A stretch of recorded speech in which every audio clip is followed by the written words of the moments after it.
It's 10 o'clock on Wednesday, the 1st of September 2021. So a warm welcome to today's presentation from U3A Helderberg. Good morning to you all from here in Somerset West, especially our non-Helderberg visitors. I'm Richard Tompkins, your host for the presentation. Once again, we owe thanks to our studio director today, Johan Rothman, who is coordinating proceedings. We're presenting these talks on YouTube. Remember, we cannot hear or see you, but there's a live chat area on the right-hand side of your screen where questions to the speaker can be typed during the presentation. Johan will select those of your questions that could be of general interest and show them centrally on everyone's screen. The full presentation today is being recorded and will be available along with previous ones on our website, u3ahelderberg.co.za. Now I'd like to introduce today's speaker, Dr. Helgo Schomer of the Department of Psychology in the University of Cape Town. Dr. Schomer will tell us about the psychology of living well, balancing our lives and aging more slowly. He will look at the mental and behavioral factors that make us the best we can be so that we can shine even in the face of adversity. Sounds quite a challenge, and on that note, over to Dr. Schomer. Thank you very much. Yes, good morning. It is a challenge. As you've all noticed, we're living through very unusual times.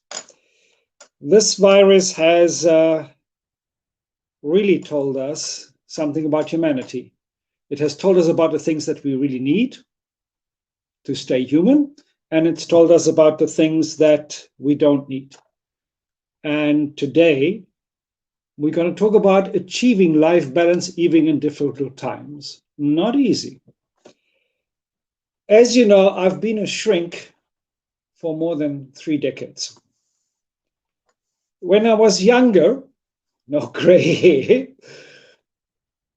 I always wanted to understand humans as completely as possible.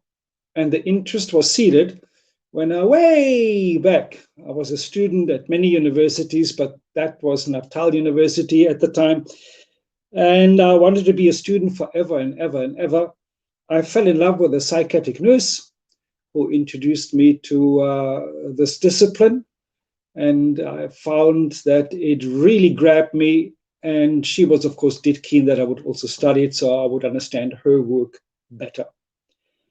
Then I went to study at other universities. Like I said before, wanting to be a student forever, wanted to be young forever, wanted to get as much knowledge about this world as possible.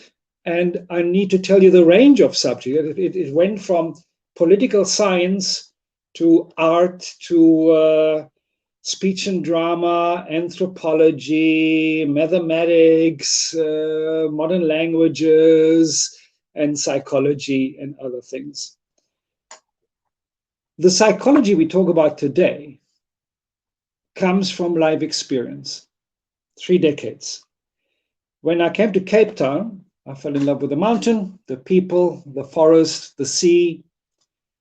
The university accommodated me with all of these different things that have happened before. And I said, you've got to stay here at least, don't leave. At least stay for 2 years to finish your first degree, because when you transfer from one university to the next, I never failed anything really, but it was that they wanted you to stay somewhere and finish the degree. And that was great. I stayed and I stayed and I stayed and I stayed. Then I got offered a assistantship and then a junior position and then a senior position.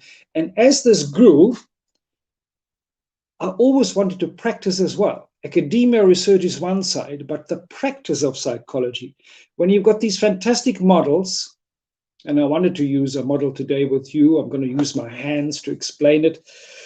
Seeing that the flip chart doesn't work, we nearly had a computer failure here this morning with a MacBook, so we're back to the previous machine, the simpler machine. I need to see what we are creating in knowledge to be applied to life. And here I am, years later, 30 years of private practice done. 30 years of UCT done. Now I do all kind of different things. I do mentoring mainly, which is different to psychotherapy. So no more healing of mental illness. It's about making people shine, getting people to do the best they possibly can, to be the best they can, to nourish whatever lives inside of them, that beautiful potential to bring to each other. And when I mentor people, I have to get to know you in your best, your worst, and in every situation in life. So it's very seldom happening behind a desk. It's very seldom happening in an office or a practice. It's mainly where you live, how you live, what you do.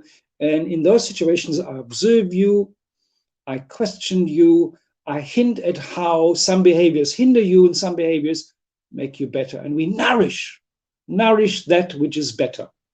That's what today is about. Most of you watching me now are mature.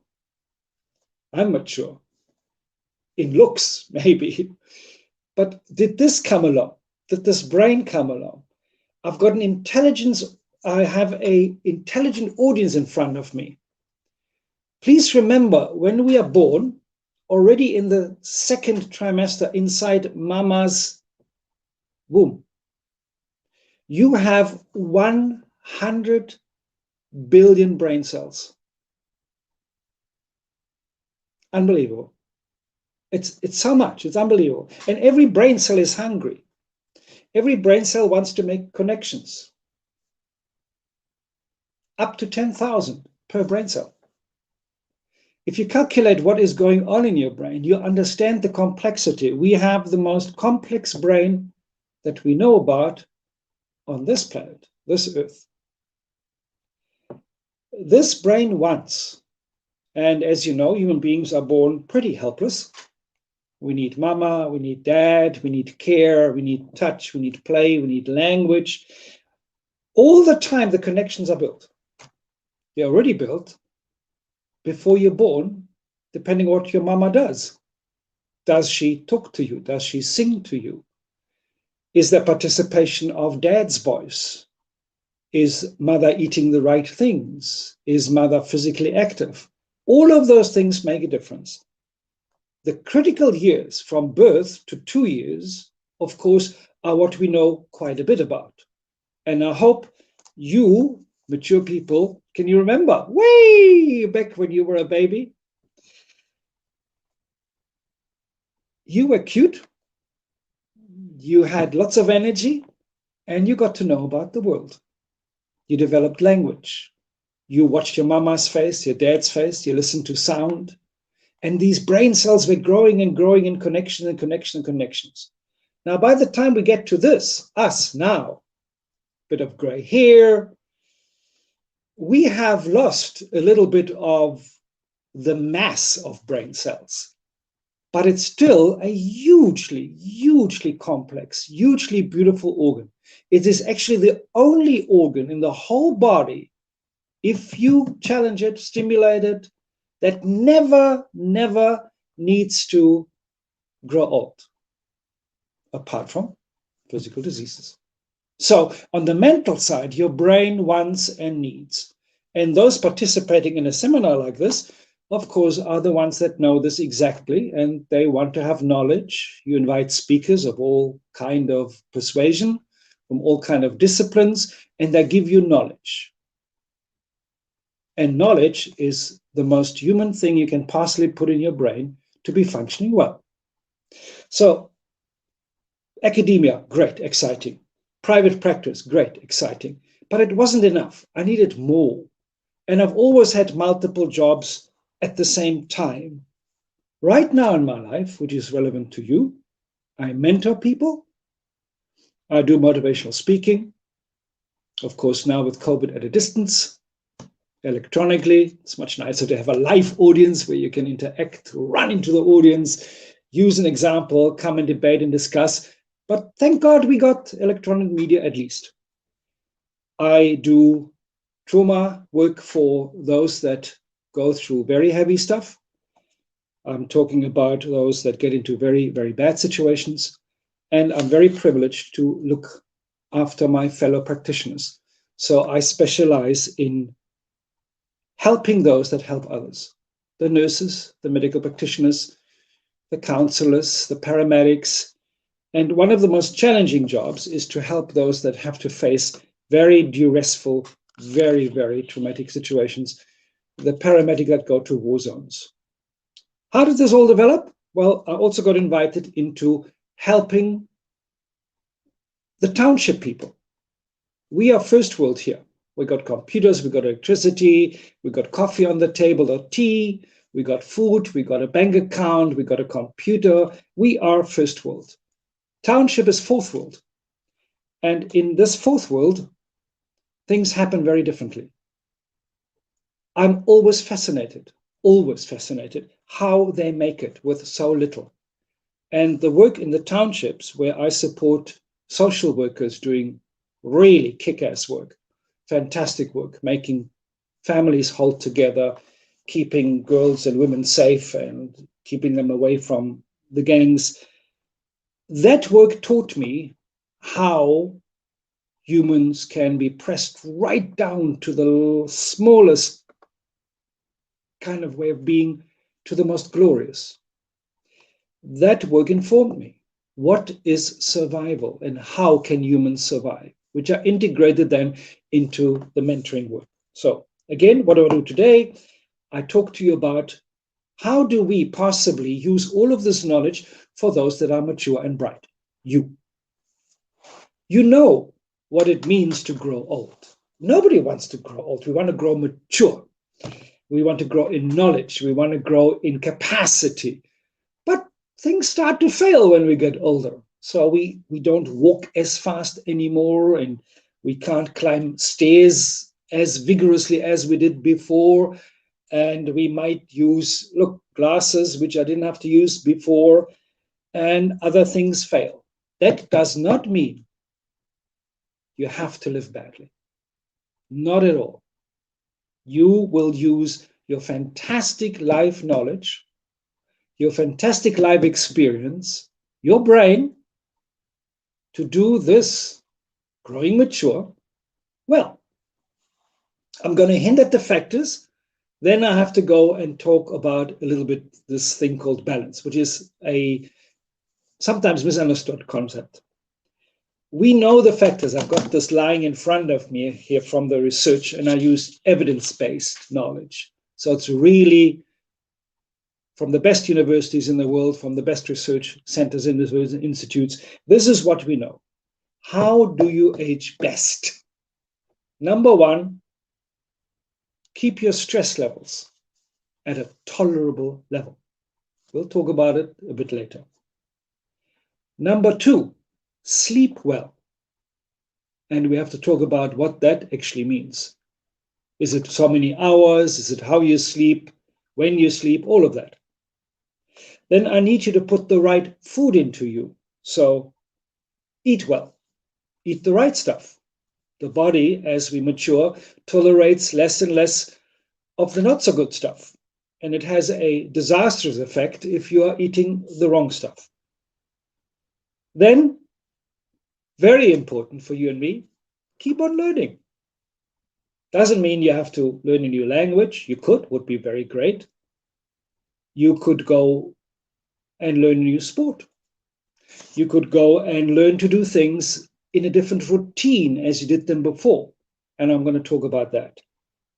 You definitely, when you are growing older, need to be very careful of one of the most stunning substances that this body needs, in particular the brain. Water, clean water, mineral water. All the time, brain food, water. Then, of course, as your medical practitioner will tell you, your community nurse will tell you, your partner will tell you, keep sodium at a minimum. It's not such a good substance when we want to grow mature well. So replace the salt with flavor of lemon or fresh herbs, can be done, but reduce the sodium. It has too many implications on your heart, on your brain. Don't. Then something that is very important to me because I specialized in the area is called health psychology. Move. You got to do the behavior of moving. This body that you have was made to move through space, through this life. It transports your brain. It doesn't do well sitting still for too long. Yes, we all need rest, but you need to move, to store, to rejuvenate, to stay young. Move, move, move. And at our age, of course, move gently. I'm a very lucky man. I'm a very lucky man because I've got a healthy body, a mature age. So what do? I surf. I surf waves. My younger wife, she's a medical practitioner. I'm a shrink. We met in the waves. So we surf waves wherever we can find a great, great wave. And it's delightful. It's absolutely, absolutely delightful to do that. It brings us joy. It brings nature to us. It brings excitement to us. And every day in the water, in the waves, in the sea is different. We've had encounters with the things that live in the sea as well, which really makes your heart beat faster. Then the next step that we know from the research to live well, we need to simplify. What we mean by that is simplify clutter. If you've got a completely cluttered life, I love to go into people's garages, and I'm not a good example, please. I'm not a good example. But I've ordered it. At least the clutter is ordered. And I've got to give away. One of my partners taught me way back, which is very good, because I was a public speaker for many years. I am a public speaker still. You got to dress in a certain way, and you can't go to Shell, then you go to University of Stellenbosch, and then you go to the city council in the same dress. You got to appear different. So I've got a lot of clothes. And she said, no, this is getting too much. Too many shirts, too many jackets, too many pants. If you buy a new shirt, before you buy a new shirt, you give 5 away. Fantastic decluttering, and it really motivates. On the dress side, very quickly, if you don't want to age too quickly and look good, please learn to dress age appropriately. So remember what you looked like at 16, 20, 25, 35, 45, now 60 and above. Well, we got to dress age appropriately, and maybe you can get a fashion consultant to do this. I've got 3 daughters. They always help me with that. It's wonderful to have them. And they've got a wonderful fashion sense. Actually, my middle daughter is in fashion, so that's very great.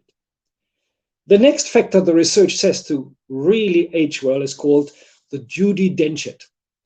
Judy Dench means never give up. Doesn't matter what age you are, keep on going what you're good at. What a wonderful actress. What a talented woman. And the Judy Dench is, we give up too quickly. I have a Buddhist teacher that has been with me and been mentoring me for many, many years, Tibetan monk.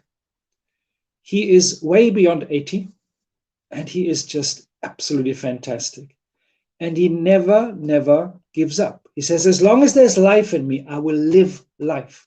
I will do life. I will feel life. I will demonstrate life to you.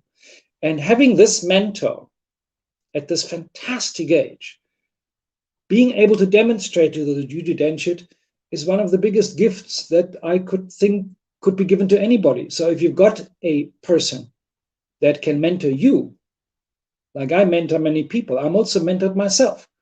Don't try to do it alone. Humanity is the most needed, connected species on this planet. We are social. We need each other badly. And an elder person has huge value because they've gone through it already. Then a good thing to learn, latest now, it would be nice if you learned it earlier, of course, is something that is so vogue at the moment, mindfulness. Well, what is mindfulness? Being present, being here. If you're at the moment watching me and at the same time you're doing WhatsApp, at the same time you're calling somebody, or at the same time you're reading a magazine or you're bored already, that means you're not present. Present means you look at my face and you listen to my words and you think about what I say, and you're not distracted left, right, and center. Mindfulness can be learned. I teach autogenic training, which is a wonderful technique to simmer things down, to get away from too much, to get to the things that are important, and to be calm. Because you and I function the best in calm energy. Let me repeat, in calm energy, not in tense energy. Tense energy means you're driving and there's a red robot and the next red robot, and the next red robot, and you're late for an important appointment, your hands will go tight around the steering wheel. And some of you, when the taxi cuts in from the side, will even start speaking French. That's called tense energy.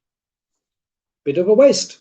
Calm energy means you breathe and you don't waste your precious energy on things which you can't change.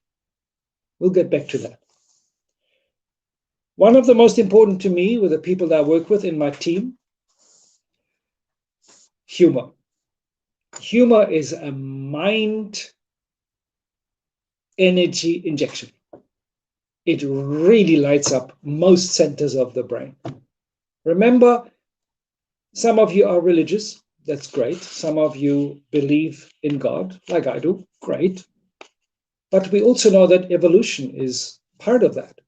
And our brain, mainly the midbrain structure, then the brain on top of that, and the cortex there, developed, and some of the primitive structures react best to light them up to incredible humor. Humor uses all of the brain. Humor is the best you can do for a quick brain energy injection. Laugh, laugh, laugh as much as possible. Then maybe I can hint it, maybe for a moment before we go to balance. You know, it would be a good thing if you haven't managed yet to reduce a little bit of the alcohol, reduce. You're not going to give it up. Reduce the sugar intake. Reduce smoking. That would be good, or give it up would be even better. And then we come to the psychology. The most important factor for this brain and you and me to age well is attitude. Attitude connects it all. I will give you an example from my life. Way back, and you see the disaster now on all the screens in the world, Afghanistan. I was invited because of the trauma work I did in South Africa in the townships, and because I've survived hijack myself. A movie was made of one of the hijack incidences. It wasn't pleasant. I was held for 3 hours with a gun in my face, and twice during those 3 hours, it looked like I'm going to be shot. I talked my way out of it, and I survived this whole thing. Not going to give you too much detail. Maybe later on, Helgo can publish what the movie was called, and you can look at it. They made a movie out of it. SABC heard about my hijack and said, can we do a movie on this to show South Africans what do you need to do to survive something like this? Stunning. Clifford Bestel, one of the best documentary makers in South Africa, was assigned this task. Of course, you film the whole thing for 200 hours, unbelievable scenes of everything. And I asked, please don't show too much about the hijack. Show more of what you have to do to come back, to be balanced back, to stay in South Africa, not to leave. And that was great. The movie then showed a little bit about the hijack and what I had to do as a shrink, like I have to do for my clients, with my patients, with the people that trust me to help them, to get your feet back on the ground. What is it that you have to do? And because of that movie being shown all over, I was invited to help those in war zones. Fantastic. Here's the story. A paramedic working in Afghanistan survived a horrific roadside bomb. She comes to Cape Town because she has family connections here and she has a love relationship here. And I am tasked, invited to help her. So there's the physical reparation, the physical healing by super plastic surgeons and fantastic medical practitioners, which we have in Cape Town. Super, super team, very impressive. And I was tasked to help her mentally to come back. In the roadside bomb, she lost 2 fingers and 1 eye, apart from all the other repairs which could be done in the body. The physical reparation was fantastic. It took quite some skill, and we have that sitting here in South Africa still. On the mental side, it took 6 months. She was about to give up on all of this. And in those 6 months, being here for 3 months first, then away, then coming back for 2 months, then away, coming back for a month, I never forget what she said. In the process of having lost 2 fingers and an eye, I remember that I once told her the only real disability is a shitty attitude, excuse the language. And when I, 3 years later, went through some horrific stuff, she came back for a booster course. She came back to say, I want to work with you again, show me more about what you do, how you do, remind me what to do. And I was going through stress and strain and duress and really bad stuff. What do we call that in the townships? You know the word. Kak, gemoerse kak. I was going through bad stuff. And she said, Doc, come on, muscle up. Remember, the only real disability is a shitty attitude. And to hear that from somebody you've mentored, somebody you've been allowed to hear, that come back to you, is fantastic. And I love that. The same goes for my life now at the moment. In the 30 years at UCT, I lectured to about 62,000 students. And these people are now young professionals. These are people in industry. These are people all over the world. And I get invited by them because they knew what I did at UCT. I am very privileged to be one of UCT's distinguished teachers. So they know when I do these things, I do them with passion, I do them with energy, I do them with insight. There's solid stuff coming. What I'm telling you, ladies and gentlemen, is that the attitude towards stress determines what stress does to you. The attitude towards truth determines what you take in. The attitude towards the seminar determines how much you want to incorporate in your life or you want to leave out. Time for a sip of tea. Cheers. Now, I'm going to talk about this difficult concept called balance. I'm going to use my personality model and use my hands to demonstrate what I'm talking about. You are complex human beings. You play many roles in life. You are a mature adult. You are a grandfather. You are a partner. You are a father to son or daughter. You are a community member. You are a member of this fantastic Helderberg group. You are a friend. You are a brother and sister. Many roles, many roles. And each role from us as human beings demands particular behaviors. Simple example, as a church-going person in the church, you behave differently to how you behave when you watch a rugby game or you go to ballet. When you go to ballet and rugby, you behave differently to when you are with your partner or with your children, grandchildren. So each role that you have in the plethora of your life demands different behaviors. And when we meet, you and I, when we meet, we first meet at the role-related behavior level. So I'm introduced as a speaker and a shrink, a mental health specialist, and unfortunately I can't meet all of you, but you out there have the most diverse jobs that you did.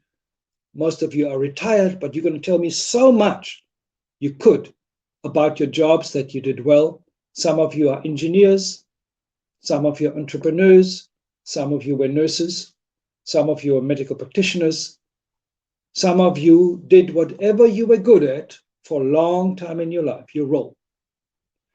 And the other roles come with it. But you behave differently in your job compared to at home, compared to with an intimate partner. If you haven't learned that, you wouldn't be successful. Of course you did.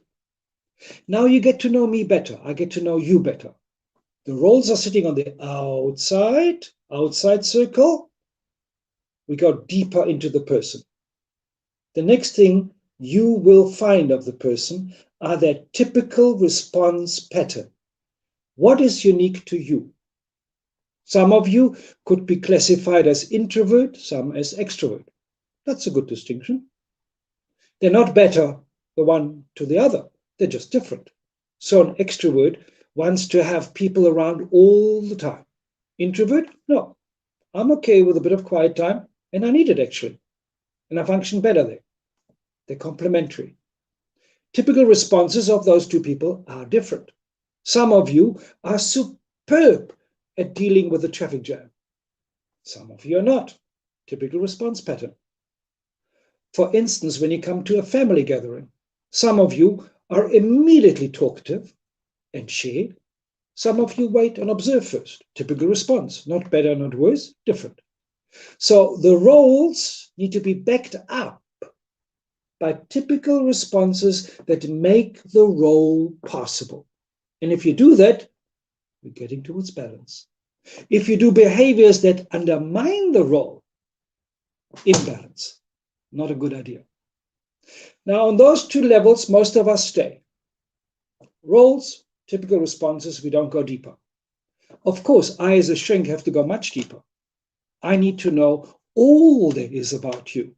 So I've got to go to the inside of you, the core, there are two core levels, which are so stunning. The next level you go into are the core concepts, which means the stuff that you hold in you, your personality, that you don't share necessarily with somebody at the bus stop. Meaning, your wishes, your dreams, your fears, your failures, your intimacy, things that you hold dear and you would only share with a very trusted person. And then the final thing, inside of that sits your primal perception of life, your explanation of why you're here. Some of you are faith-bound people. Wonderful. I might be talking to Methodists. I might be talking to Catholics. I might be talking to a person of Jewish persuasion. I might be talking to Islamic persuasion. I might be talking to Buddhists.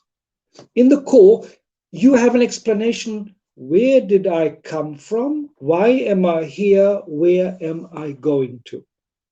And I need an explanation.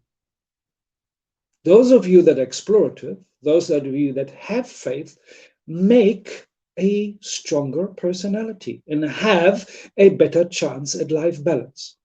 So let me recap. In the core, primal perception of life, explanation why you exist. Surrounded by your core concepts, the stuff that is part of you, but you don't share with anybody but the most trusted. Surrounded then, your typical responses, how you are, how your friends know you. And surrounding that are your role-related behaviors, which you act out depending on where you are, with whom you are, when you are. Now, if, for instance, you have a role, grandparent, but you don't like being a grandparent, it irritates you. Children are not your thing. Too much noise, too much chaos, too much upside down, but you're in it. You will feel stress. But if you welcome being a grandparent and you say, yeah, bring me alive, let me feel this, let me be with them, this is beautiful, it's bubbling, you will not feel stress. And the more roles you have, ladies and gentlemen, that you are with in part of your life, that you have and you don't like to be in, you don't gel with, the more stress you feel and the more imbalance this produces, because all the time you're compensating, all the time you're not enjoying that what you are doing. That, ladies and gentlemen, gets me to the mental side of you here today listening. When I get to know you, it takes many hours to get to know your complex life. One session with a counselor, one session with a priest and imam, one session with a psychiatrist, one session with a good friend does not reveal your complexity. It takes many. But by the time we have about 3, ideally 6 hours, I know who you are, and you will have revealed to your friend who you are, the one that you trust. I, within that, need you to be aware of your mood and emotion, because mood and emotion, what you feel like today, is the most powerful assessment of your attitude towards life, welcoming or rejecting. In the end, when we grow old, ladies and gentlemen, we got to fight 3 things. 3 things: cynicism, bitterness, and depression. Those things loom. And when you're seen as cynical, when you're seen as bitter, when you're seen as depressed, you're not functioning well. Not many people want to be with you, and you will feel not so good about yourself. But before we get there, we fight that with all the things that I would love to do with you. Maybe when this COVID thing is over, wouldn't it be fantastic? I get invited by Helderberg and I've got you live in front of me, and we'll practice some good breathing. We go and do some autogenic training, and maybe you come and join one of my explorative walks, for instance, in Newlands Forest, where I'll teach you how to use the forest well to enhance your life. Forest bathing can be incredibly life enhancing. Or some of you want to go deeper into the core of you, and I say, no, I want a session 1-to-1. Teach me Jungian sand play. You know what that is? We use sand on the beach where you symbolically build your life, and then I intervene in that and change it and do it, and you will feel new things. So, where are we in time? 20-11. I need to know 6 emotions from you and about you to know whether you are balanced or not. Your level of tension, how tense are you? So, are you relaxed, hello, or tense? I need to know how depressed you are. Are you isolating, withdrawing, don't want to see the world? Or are you welcoming the world? Not too much melancholy. I want to know how angry you are. Do you want to fight all the time? You fight with a red light. You fight with the nurse having to take some blood from you. You fight all the time. Or can you let go of some of your anger? The 4th one is very important. How vigorous do you feel? Is life still bubbling through you? That would also talk about your attitude towards humor. Joie de vivre is what I want from you. Or some of you know it as the lightness of being. Simple example is at a braai where you are invited. When you walk in, do you immediately seek out the most dark, grim, angry, and bitter-looking person to sit next to and be with? Or do you go to a person that seems to be smiling at you, greeting you, is known to you? The 5th is fatigue. Fatigue is that feeling of a Monday morning when you were working. Oh, got to go back to work.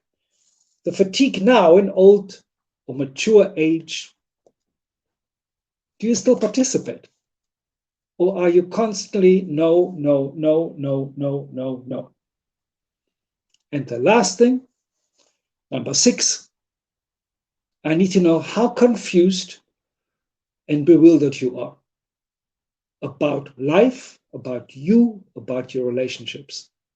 So I need to know how tense you are, how depressed you are, how angry you are, how vigorously you are engaging, how withdrawn you are, fatigue, and how confused and bewildered you are. Of course, come on, this is not rocket science. As little tension as possible. Only a reasonable amount of melancholy and withdrawal and depression. Not too much anger at the taxman. Some vigor to still walk with me. Less mental fatigue. You still seek new things, want to read new things, engage in new things. And you actually know why you're here. Little confusion and little bewilderment. That would be fantastic. That would be kick-ass. That means you will age fantastically well. The aging process is happening. We all start somewhere and we end. What I'm pleading with you is in this whole distance, make the years count before you go bitter, cynical, depressed. I want you to have as much of this whole distance to be in as good a life as possible attitude. All right, on my clock, it's now 11:15. Ladies and gentlemen, is it time to open the floor to questions? Or may I, for a moment, talk very quickly about the two central things which we started off with, stress and strain and sleep. I'm taking 5 minutes. Reducing stress means that you don't overreact. Please remember that you in your brain, with all these fantastic brain cells, can process about 9 bits of information per second. Now, if I spend constantly 3 on what do I look like, what do I look like, and another 2 on, oh, I don't like this, I don't like this, I've only got 4 left to do the task at hand. That means I'm under duress.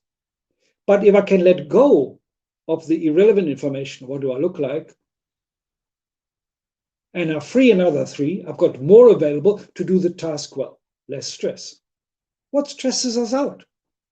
Overload, too much to do in too short a time, too quickly. Underload, nobody paying attention to us. No strokes. You think of physical strokes, the mental strokes are just as important, meaning that you participate and have communication and you get compliments and you are actually wanted to be with.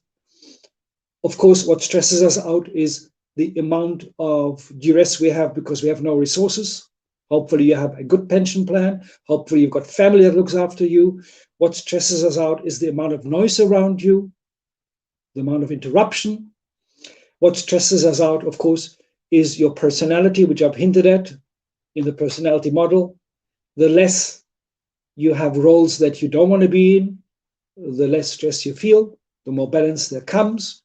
And of course, we have finally that incredible thing called attitude, that maybe I can shift you with a bit of interest into the positive realm, what you still got, instead of always thinking about what you've lost. Sleep, very, very important, very important. Please, ladies and gentlemen, remember that only in sleep do we really heal. Sleep is there to store information in sleep, make sense of information in sleep, rejuvenate the body and the brain, heal your wounds in sleep, and make sense of the world. And don't be afraid of dreams. It's a wonderful idea of the brain trying to make sense out of what's going on. And if you've got some weird dreams, it might be a message that you can understand with somebody explaining it to you well. So the brain is always active. As soon as you're born till you die, this brain works. And to make it work best is to reduce the stress as much as you can, and to get good sleep, move your body, eat well, and laugh. May I open the floor to questions, please?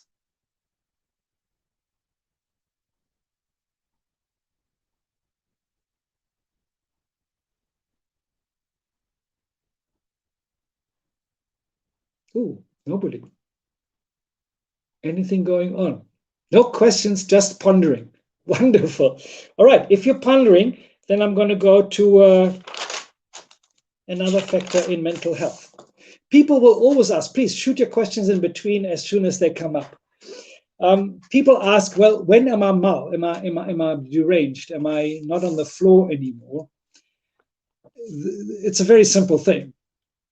I would love to see what life you're in and how much you participate in it, and whether you still function in it or not. Mental illness is not a fixed point. Mental health is not a fixed point. If you are most of the time able to do life, you're mentally healthy. If you're most of the time unable, that I am participating and withdrawing all the time, you might be having a problem. Here's a question. That's wonderful. How do I know what my potential is? Wow, what a beautiful question. What a fantastic question. It takes exploration. One of the most wonderful things about aging well is to go closer to this potential. Some of you know the wonderful, seminal, incredible work of Maslach, his hierarchy of needs, and it starts with a very basic. So there is the physiological provision of food and shelter, and we go up, we get to cognitive needs, we get to esteem needs, and finally we reach potential. So it's a very high up need. How do I know my potential? Sheer exploration. Some of you are very inquisitive, some of you explorative, some of you push the barriers and do not mind being challenged. That is fantastic. You go to your potential. How do I know that you've reached it? Only when you come to meaningfulness. Is it what you do meaningful? And when it is meaningful and provides you with a glow inside that you like doing it, love doing it, look forward to doing it, and you get a thrill from it, feeling the pulse of life, joie de vivre, that's when you're close to your potential. You don't ever have to really reach it. You can always try more. Next question. Another one. How should we deal with the threat that comes from events that are external, political issues, corruption, riots? Excellent question. Why did you ask this? The answer is you've got to look at it and you've got to say, what can I intervene in, what can't? And the stuff that you can't intervene in, you let it go. Environmental changes, pollution, please, that's one issue. You might think that the paper that has been around the ice cream you buy, you, of course, and I will throw it into a dustbin. But if somebody else throws it on the floor, even that small act of going to the person and said, please, put it in the dustbin. The simple fact that when we buy a car, we should be planting 30 trees. Encourage people. Encourage people to do what they can, but don't stress out about things you cannot change. Politically, ladies and gentlemen, you have a vote. You've got to use the vote. Don't complain about the government in this country, the issues of this country, the things of this country if you do not go to political meetings and you don't vote.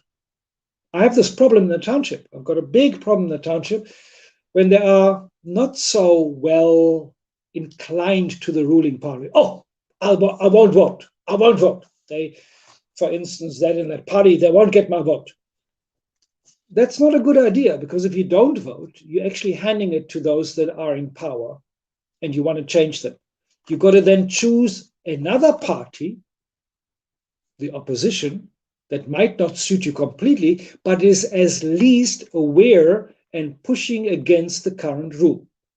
So, politically, participate and vote. On the things that don't change at all, day and night, weather, we can't change it.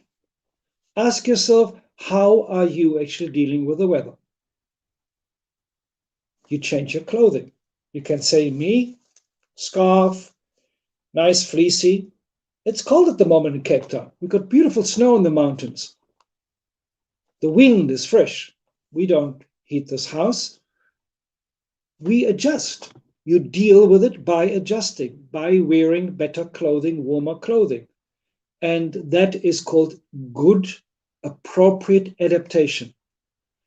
If you can't intervene in it, you've got to learn to let it go. I cannot at the moment, although I've got friends over there, I cannot at the moment intervene in the absolute disaster in Afghanistan, of the West withdrawing and leaving people behind that really need to be rescued. I cannot intervene in the political setup. The Taliban marched in unopposed. We hope that they've learned from 20 years ago that you leave a system that other countries can relate to, other humanity can talk to, so that you get resources, because this whole globe is one system, and isolating yourself is a very unintelligent choice. But what can I do? I still got a few resources. COVID, I had to help a lot of my colleagues who were not as lucky to have savings like I've had. I've dished out all the money I've got. But at the moment, with friends being stuck over there, of course, I'm going to send money to you so that you can get out.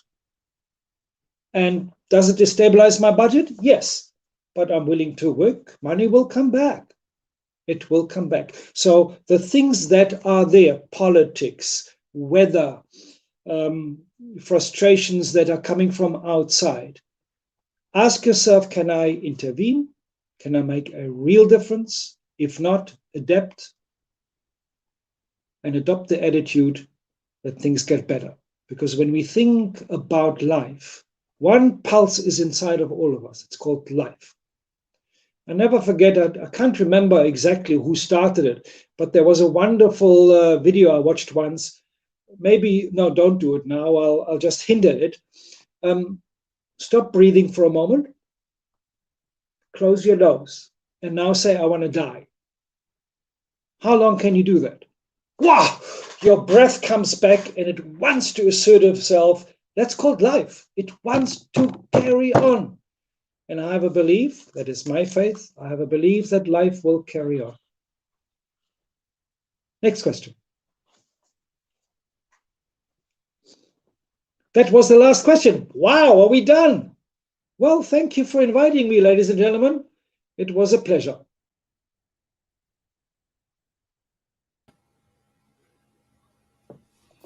That seems to have been the last question, so concludes today's presentation. Thank you very much indeed, Dr. Schomer, giving us some of your time today for such an informative and interesting talk. I'm sure many people will now be rethinking lifestyle and attitudes to well-being, especially during this depressing and boredom-creating lockdown. You're right. In on our usual first Wednesday of the month, this being the 6th of October at 10 a.m, when the speaker will be Somerset West resident Clem Sunter. He hardly needs any introduction as probably the country's best known forward economic scenario thinker. Until then, goodbye from U3A Helderberg.